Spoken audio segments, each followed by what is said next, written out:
Hello, everyone, and welcome to my YouTube channel. My name is Becca Marino, and I am a soul mentor, guiding you back to the magic within your soul. Today, I have the lovely Bec Sheffield with me today, and I've actually had the pleasure of being mentored by her, as she, I think, calls herself a self-love guru. Is that correct? A self-love guru. So I've done a couple of programs with her, and I just asked her to come on this call with me today to answer a few questions. The first one being, what inspired you to share the three principles, to share this understanding? So if you want to start by answering that question or say a little bit more about yourself, floor is Perfect. yours. I'm going to start by saying I've had the privilege of mentoring Becca. We've known each other a few years now, and we've worked together quite a lot, and it's been beautiful to kind of watch you grow and evolve and change within this understanding. And thank you for having me here today. It's beautiful to be here. So yeah, I'll answer the question, but I might just do a 2-minute brief. Yeah, I'm Bec Sheffield. I actually live in North Devon, which is kind of miles away from where Becca lives. And yeah, I'm a self-love guru. And for me, what that kind of means is I point you to knowing that life works from the inside out.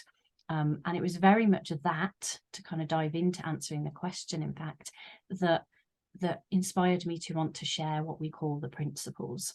And so I'm just going to slightly backtrack and say a little bit about the principles, because I know certainly the way my mind works, if someone says something like the principles or the three principles or this understanding, immediately my head's like, well, what is that?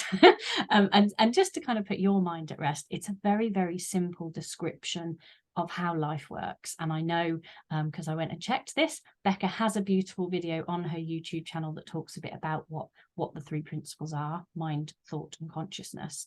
So if you don't know exactly what that is and you want to check that, do go and have a look at that video, because she talks about that. But it's essentially a description of how our life plays out and works through us, that was first put into those words by the Scottish mystic Sydney Banks. So why I share the principles, it's such a great question, isn't it? And for me, that really started with my own journey, which I think is probably similar for pretty much everyone that does share this understanding. I had a kind of breakdown, if you like, a real emotional stop in my life. A lot of things came crashing down around me in around about 2014. And I was just incapable. I left my job, I left my church community, and I was just incapable of doing kind of the ordinary everyday things. I just felt hopeless and useless. And somehow, by luck, good fortune, whatever you want to call that, my auntie happened to be, at that point, somebody who was just diving into this principles understanding. And we started having beautiful conversations. And somewhere in the mix of those conversations, what I began to see really clearly for me was that I'd got into such a mess because I didn't understand how I worked. I'd got things very, very backwards.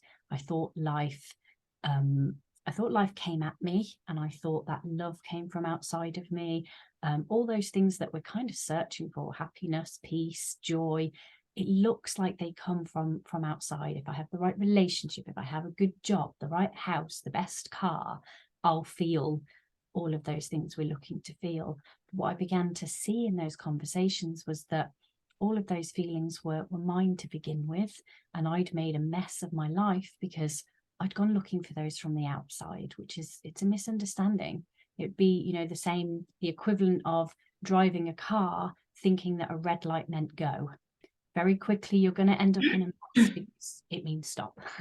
Yeah. And that's kind of how, for me, the principles simply point us. It would be the equivalent of going, right, this is what a green light means, this is what an amber light means, and this is what a red light means. And as soon as you know that, you're a much safer driver on the road. And as soon as we understand that mind, thought, and consciousness are what create our experience moment to moment, we're a much safer human being to live our lives.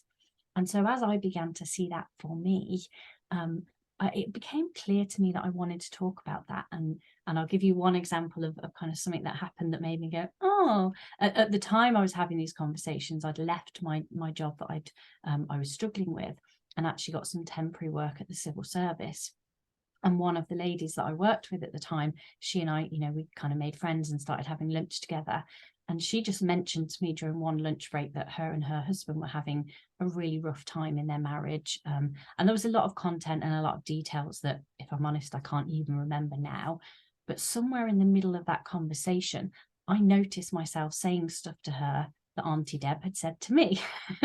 And the very next day, she came back into work and very earnestly looked at me and said, "I think you've just saved my marriage." And something about that really spoke to me, because I don't even think I know what I said to her. I just heard enough in what Deb had said to me that I sort of said a few things to her that made sense to me. And somehow what I saw when she said that to me was, there's a real power in what we know when we know this. There's a real power in knowing that change comes from us. And to the very best of my knowledge, she is still happily married with 3 very beautiful sons, and then they have a very happy, stable relationship. And obviously a part of me is like, yay, I helped with that. But the bigger part of me is really, that was such a simple conversation that essentially has impacted 5 human beings and potentially more in a really good way. And when we know something that simple, it's hard not to want to share that. I don't know about you, but if I watch a good movie or read a good book, I'm immediately telling people about it. And that feels the same with this. There's something in this that is very beautiful and helpful. And so I kind of got to a point where it's like, I can't not share this.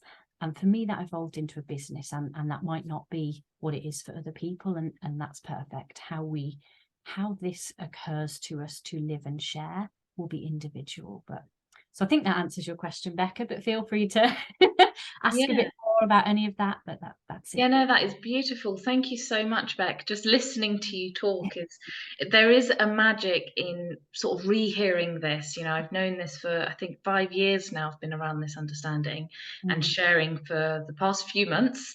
So I'm still a baby mentor. um, so for the past few months, and just hearing it again, the beginning of your story and why you share and what inspired you, it does have this sort of humbling power to it. And I did fall into this space of love and connection while you were sharing. So yeah, thank you for that. And the next question I have is, I think you may have answered it. The next question Sure, was, how, fine. yeah, how have the 3 principles helped you? Yeah. I talk a lot on my YouTube channel. I have various different topics that I talk about, and about how helpful it is in its simplicity, like you talked about. Yeah. And it's just very interesting to hear from a sort of 3 principles coach, how has it helped you in your life? Yeah. But yeah, with what you've said, it does sound like you've answered it, but Yeah. maybe just a little bit more I'm specific. sure. I'm sure I can talk some more to that, because without any doubt whatsoever, it has transformed my life. And that, that's a big word, but I don't use it lightly. And I can actually, I'll tell you kind of what the area in which it's transformed the biggest for me, and then I'll tell you something that's actually quite present and real time, that's going on now. Because for me, what I see is this conversation, if you kind of, if it sparks something in you and you keep looking and keep exploring, there's more that can come. Like, it's not a one-time fix or a one-time, I mean, it can be, but there's actually an invitation here to keep coming back. So definitely the most profound thing that changed for me was relationships. One of the messes I got into when I sort of said back in 2014, I was in 2 very unhealthy relationships, a romantic relationship and a working relationship, that somehow the combination of those 2, I just fell apart. I couldn't cope with what was going on. And where I'm at now is I'm in a very happy, healthy relationship with my partner. We have a great time together. We have a lot of laughs. We have a lot of fun, a lot of adventures, a lot of, just real, genuine soul-to-soul connection. And 10 years ago, if you'd have asked me, that wasn't possible. Not with him and not with anybody. And very much so for me, that's very much the biggest impact, I think, in my life. And relationships was kind of my kryptonite, or my, that false high that we can sometimes get into. We might call it addiction, maybe. Relationships were kind of my addiction in a way. but unhealthy relationships, in the sense that, like I think I mentioned earlier, I thought love came from outside of me. And from that misunderstanding, it kind of made sense that I would go looking for relationships to feel loved, to feel better about myself. But naturally, if we're doing something from a misunderstanding, it's not going to work out so well. So I got into a lot of, not just those two relationships I mentioned, but if you actually kind of wrote a book, my history of relationships, there's a lot of people there that I've had relationships with that weren't healthy and didn't end well and didn't serve me or the other person. And it was that changed for me, like really getting to know who I am from the inside out, both on a kind of really natural human level. Who is Bec? What does she like? What does she not like? What is she prepared to live with? What can she not live without? All those kind of the unique human that we show up as, but also on the more profound and spiritual level, like what's my true nature? Who am I before any ideas of how I might wear my hair or any of that kind of stuff? And understanding both of those elements of who I am allowed me to show up in relationships as who I am, without fear of needing that person to like or love me. And then it just meant that naturally there were people that dropped away. Once I stepped into feeling okay about who I was, there were people that were like, yeah, we don't like that, Bec. Thanks very much. We're off. And that's perfectly fine, because the joy of knowing this about ourselves is that we come with a wholeness. That, we're not incomplete. We very innocently use phrases like "my other half," or "I met my Yeah. partner and they complete me." And that sounds very romantic and sweet, and I will say stuff like that about my partner, but on a fundamental level, I know that's not true. I'm a complete human being, just me as I am. And knowing that means that I can show up in my relationships, and that's all relationships, not just my partner. I have nieces and nephews. I live and work with my auntie and my sister. I have parents, I have grandparents. There's lots of relationships in my life. And when I know that I'm whole and complete, and when I know that love comes from within me, the way that I show up in those relationships is healthy and it's whole. And I'm not showing up expecting that person to love me and make me feel better. And that actually opens up an incredible space between me and the other person to just be who we are. And I've really seen that with my partner. I've actually known him. We've been on and off together for over 20 years now. And I have seen, when I show up knowing I'm whole and complete, and he doesn't need to love me or like me for me to be okay, I can just love him anyway. It actually creates a space for him to show up as who he is. And I've seen a real difference in both of us from that space. So I would say that's been the biggest thing that changed for me, and the biggest kind of impact that understanding the principles behind life has given me. And that continues to show up. When I first heard about the principles, I didn't have any nieces and nephews. So now that I do, and I'm an auntie, and I have an amazing experience of being an auntie, it shows up in those relationships too. And that kind of continues to grow. At both the relationships with both of my sisters has changed immeasurably. I was saying to you just before we came on, Becca, that my younger sister is now providing me with work. She puts clients my way. Now, I can tell you 6 years ago, she would never have done that. That just wasn't the relationship we had. But our relationship continues to evolve, and we connect in a different way now that I'm clear about who I am. And so that is without doubt the biggest thing that has changed for me in terms of the principles.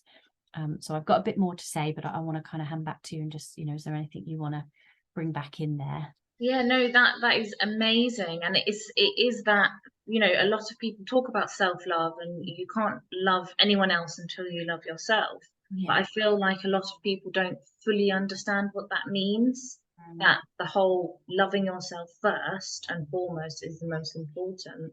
But yeah. from what you explained, it kind of gives a more clearer description of what it is to Yeah. actually love yourself. It's knowing that you don't need the other people in your life to love yourself. You can just love yourself as you are, Yeah. and that, we're born whole and complete. And that has such a powerful message, and it's helped you and it's helped me as well.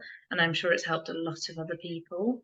But yeah, feel free to continue sharing. I have some building works happening across my flat. Oh, I don't know if it's hearing Zoom I is can't breaking hear up. it, so Oh, that is super. hopefully that's not coming through on the recording, but I can't hear it, so that's Okay, good. well, while you're talking, I'll just mute myself. But yeah, no, feel free to continue sharing. Thank you. Yeah, thanks, Becca. Yeah, and it is definitely kind of self-love that was the kind of words I put on everything I've just talked about in terms of relationships. And I know for some people, sometimes I get the question when I talk about self-love, well, isn't that selfish? And just to kind of talk to that, because I know that sometimes comes up. The biggest thing I've seen around that is the most selfless thing we can do is know ourselves and be ourselves, because actually that gives other people permission to be themselves. And I've seen that play out in all sorts of scenarios, not just for me, but for my family and for clients I've worked with, is that when we own who we are and show up from there, we give other people permission to do the same. And that's a real act of selflessness, not selfishness. That's quite a different thing. Maybe that's a webinar to do on a whole nother day to actually talk about. Yeah, the difference between selflessness and Yeah, selfishness. that's a real exploration, a whole, and possibly a whole another conversation perhaps. But yeah, but I thought it might be nice actually, because there's something quite fresh going on for me at the moment, that the principles and this understanding has given me another opportunity to learn and evolve again. And it's really new and happening at the moment, if you like. So sometimes I think it's quite relevant to talk about stuff that's going on at the moment. So as you know, Becca, I kind of run a business of my own. And when you run a business, there can be times, and it's not, this isn't black and white, but there can be times when it looks on paper like that business isn't doing so well, that the income can look a little bit short. And over the last year or so, there's been a few moments like that in my business for me, a few months where it's looked like, oh, curious, I wonder how I'll pay my rent this month. And one of the things that goes on for me when that sort of stuff happens is that looks like a problem that's going on outside of me. That looks like, on paper, I've got this bill and that bill, and that client either hasn't paid yet, or I've got an outstanding invoice, or I haven't got another new client on the books just yet. And so all of that can look very real and very much like it's happening outside of me, and I'm playing no part in that. Now, a lot like the relationship stuff, when that kind of stuff is going on for me, and definitely this month and over the last month, there's been some of that playing out for me that has worried me, that I've gone into a lot of fear about. And because of the sort of transformation I saw around relationships about 2 or 3 weeks ago, I started to get a bit curious. What if money, business, income, paying bills is actually the same thing as relationships? The massive transformation I had. I went from being someone who screwed up relationships and cheated on people, and I wasn't very nice in that arena, to someone who's in a very happy, healthy relationship. And, it's not to say Andrew and I never have problems, but how we show up with those problems is much more graceful and with a lot more ease to it. And that's a huge change from one to the other. And so over the last few weeks, I've been really playful and curious about, what do I fundamentally know is true and helpful that could have an impact on what appears to be a problem, a business problem. And that's been a conversation actually that Deb and I have been having pretty much every day for the last 2.5 weeks. We've kind of sat down and gone, right, let's pretend there's no fear. Let's pretend there's no, wolf at the door kind of thing. And let's look at what is really helpful to know. And so we've been having conversations, much like we're having now. What is true about who we are? What is true about the power behind life, what we call mind in the 3 principles?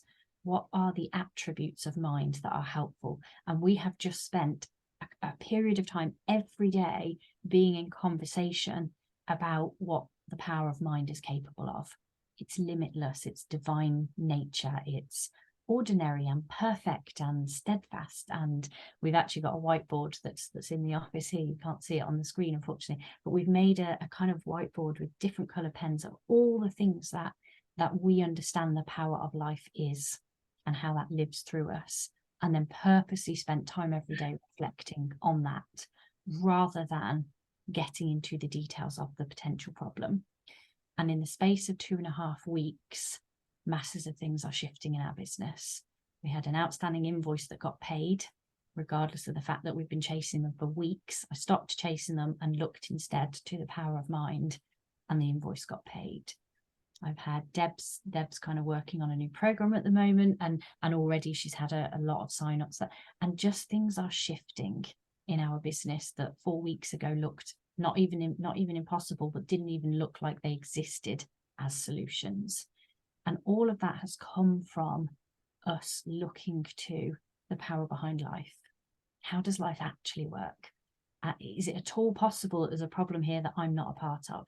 No, because nothing can exist but through me.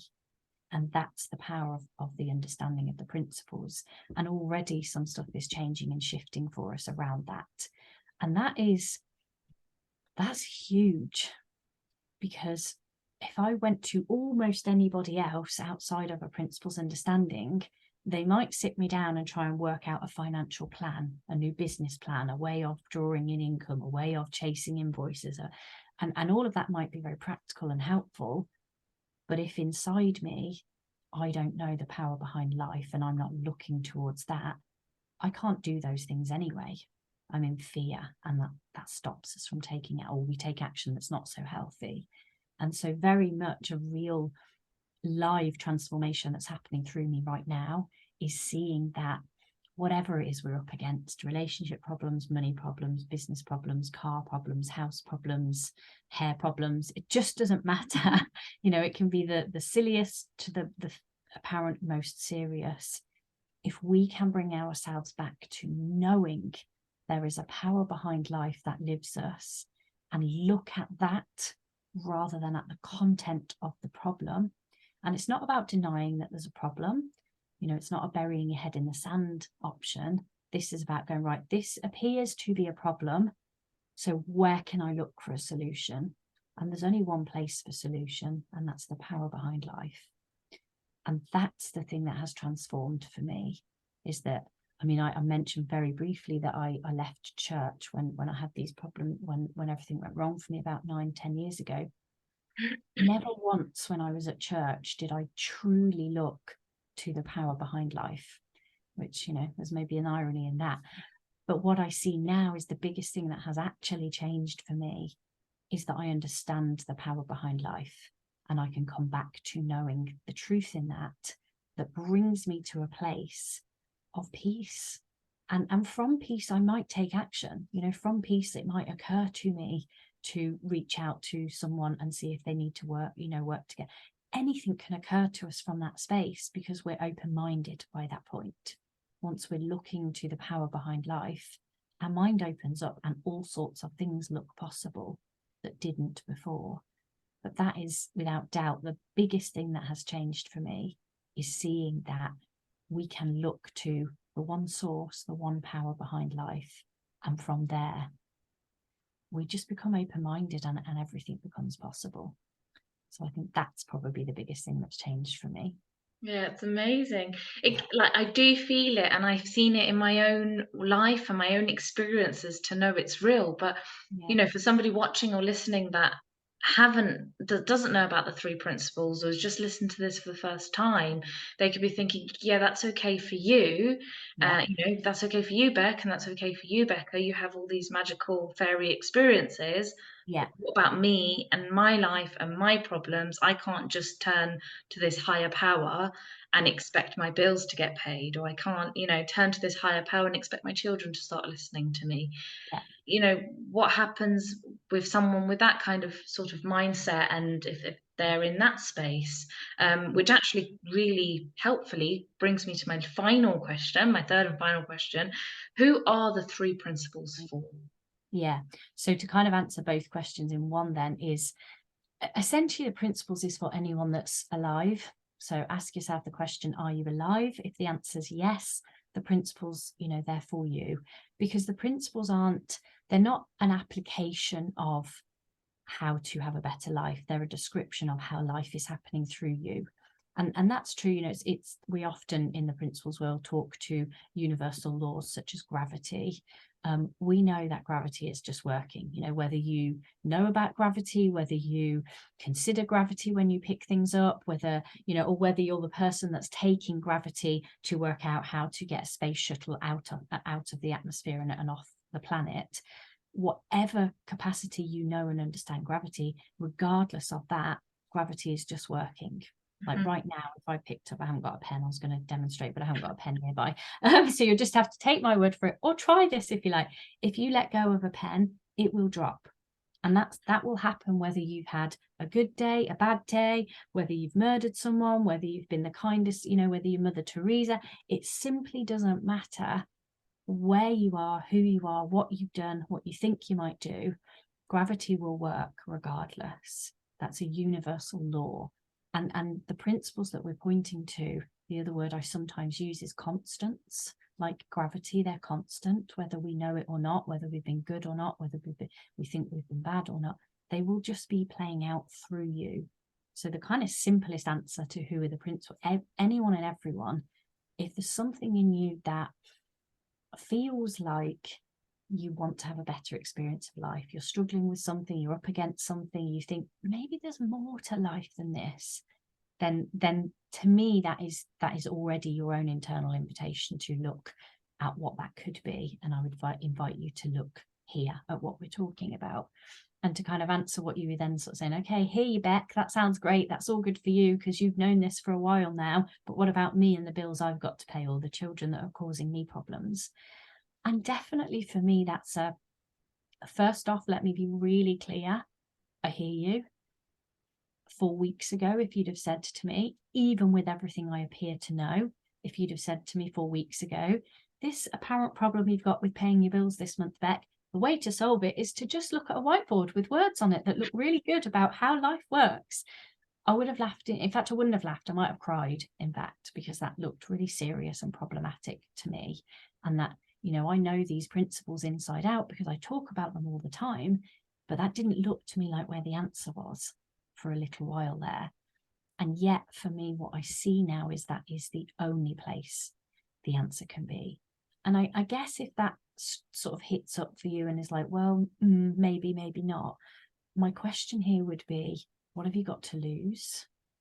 Like if you've been trying things with your children, if you've been trying things to pay your bills and that's not working, what I'm suggesting here is so simple, you can overlook it, but equally you've got nothing to lose. If nothing else appears to be working, you've got nothing to lose here. And so it's an invitation, and that's a real gentle thing from me. It's not, I'm not sitting here going, you must do this. If you don't want to hear what we're saying, that's all good too, because trust me, there's been plenty of times in my life where I don't want to hear this. But at some point, if something in you kind of bubbles up in a space of, well, can't lose anything, so I could have a look at what they're talking about. I could get a bit more, curious about it and see what else is there. And for me, what I found then is often people really hear this when they're at rock bottom. Like that, the sad truth is that sometimes we have to hit the bottom before we can bounce back up. But my invitation is always just be curious, have a look. You've got nothing to lose. And if it doesn't work, if it turns out for you, this doesn't make sense right now, absolutely fine too, because I don't think Becca and I are going anywhere. So, if it's another year before you're like, hang on a minute, what was that video I watched a year ago? Maybe I'll look at that now. We're going to be here in some way or another. This isn't going away for us. I think I think it's fair to say No, this this is just the beginning. Exploration. So, if it takes a year before you come back and go, what about maybe something in what you said was helpful? Keep coming back and checking in, rewatch this video 10 times. That I know sometimes that I've done that kind of thing. I'm a big fan of, there's quite a few people that share this understanding, and I'm a big fan of people like Michael Neal and Deborah Simmons and Dick and Vettinger, and I go back and listen to the stuff that they put out on a regular basis, even if I've seen it, watched it before, because I inevitably hear something that I didn't hear last week or last month. So this is just a really light touch invitation to see if what I'm saying does make any sense in the practical world for you. And I can't do more than invite you, but I know that it has transformed my life. So yeah, I hope that answers and helps the question. Yeah, thank you so much, Bec. Thank you for coming on my YouTube channel for this interview and all your wonderful answers to my Thank you. questions. Thank you very So, much. yeah, just before we end, just wanted to say if people want to find you, if they Yeah, want to work with you, if anything like that, I can put your information in the description below. yeah, Um, sure. Do. yeah, do you want to say anything to what you do and where you can be found? Yeah, I think that the best way to connect with me is through the website, which is daretobeYou.co.uk. And if you can drop a link, Becca, that's probably easier, so then people don't Yeah, have to remember because there's letters and numbers in it. But yeah, it's daretobeYou.co.uk. And actually on that website, you'll find both myself and Deb. So, you know, if either one of us appeals to you more, or you can do stuff with both of us. But we both, actually, Deb and I both have a free mailing list, so you can kind of get involved and see what we're up to without any heavy commitment, and then explore, you know, if you do then want to dive into something we're doing. I start off with a self-love community, which is £3 a month, so it's a really easy way to dive in, and again, no heavy commitment. You can just, you know, dip your toe in and see if it interests you. So that's probably the best thing to do, is just have a look at the website and see and connect with us there, for sure. super. So I will add the link to your website in the Thank you. Yeah, description that's great. below, Yeah, and my information as usual. I am on Facebook and Instagram, and my biggest place is YouTube, and I have an yeah. email address as well that you can get in touch with me. So, yeah, thank you very much. Thank you, everyone, for listening, and I hope you all have a beautiful day. Thank you.